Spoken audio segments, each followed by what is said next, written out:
नमस्कार दोस्तों, हाल ही में हुए जेएनजी प्रोटेस्ट ने सरकार को बौखला देने में मजबूर कर दिया है।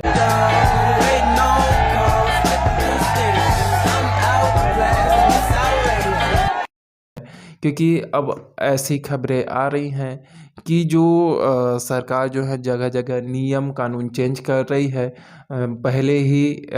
अभी रिसेंट में एक बिल पास हुआ है यूपीआई मर्चेंट वाले बिल में। इसके भी पहले जो है पीएफ के भी नियम कानून में चेंज हुए हैं कि किस प्रकार इस नियम से साफ साफ देखने को मिलता है कि जो फ़ायदा है वो हमारे गोदी गवर्नमेंट के बिजनेस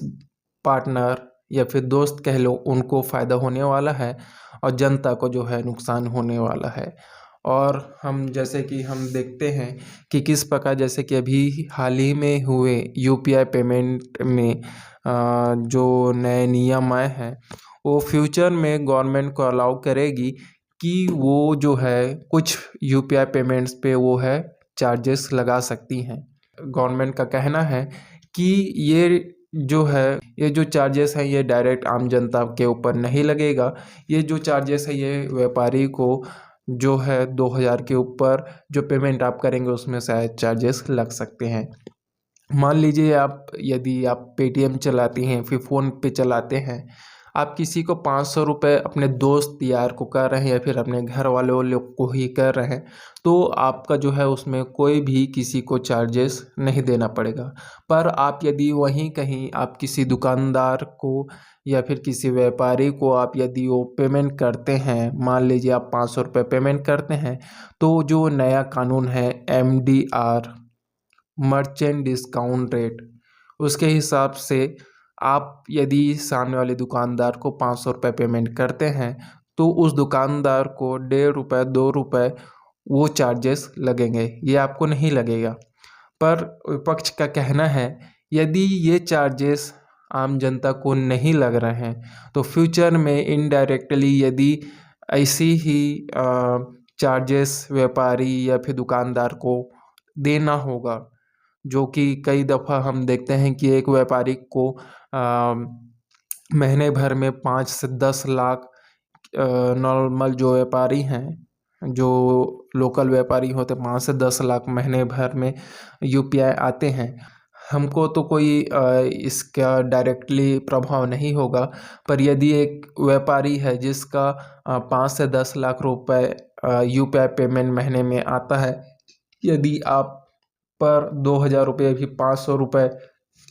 चार्जेस में यदि 0.15% का भी एमडीआर चार्जेस लगता है, तो आप सोच लीजिए उस दुकानदार को या फिर उस व्यापारी को कितना प्रभाव पड़ेगा। और यदि उसको प्रभाव पड़ता है तो क्या उसका वसूली वो आम जनता से नहीं करेगा? बिल्कुल करेगा।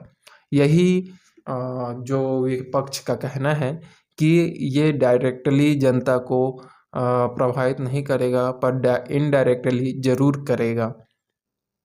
है ना? और हो सकता है ये अर्थव्यवस्था पे भी भारी नुकसान पहुंचा सके। इस चीज़ में एक्सपर्ट्स का कहना है कि ये जो नियम कानून लाए जा रहे हैं ये अमेरिका के दबाव में लाए जा रहे हैं, क्योंकि हम देख चुके हैं कि बीते दिनों में जो यूपीआई पेमेंट हैं वो कम्प्लीटली जो कार्ड से वीज़ा मास्टर कार्ड जो हम यूज़ करते थे किसी को भी पेमेंट करने के लिए, एटीएम गए 5000 10,000 रुपये निकाल लिए और उसको फिर हम दुकानदार को दे दिए। पर अब हम वही क्या करते हैं, डायरेक्ट यूपीआई से 5000 10,000 रुपये जो है हम क्यूआर कोड में स्कैन करके पेमेंट कर देते हैं। हम जो है यहाँ पे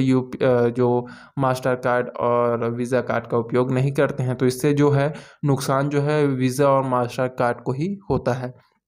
और जैसे कि हम सब जानती हैं कि वीज़ा और मास्टर कार्ड जो है वो अमेरिका का ही है और कहीं ना कहीं अमेरिका जो है इंडियन गवर्नमेंट को प्रेशराइज कर रहा है। वहीं हम यदि कमेंट्स में पढ़ते हैं तो लोगों का कहना है कि ये अभी चुनाव से पहले सरकार का लूटने का प्लान है, कि क्योंकि वही सरकार आने वाले समय में 2029 के इलेक्शन में 5,000 10,000 रुपये में एक एक वोट बैंक जो है खरीदने वाला है, तो इतना पैसा का वसूली कहीं ना कहीं से तो करना पड़ेगा ही।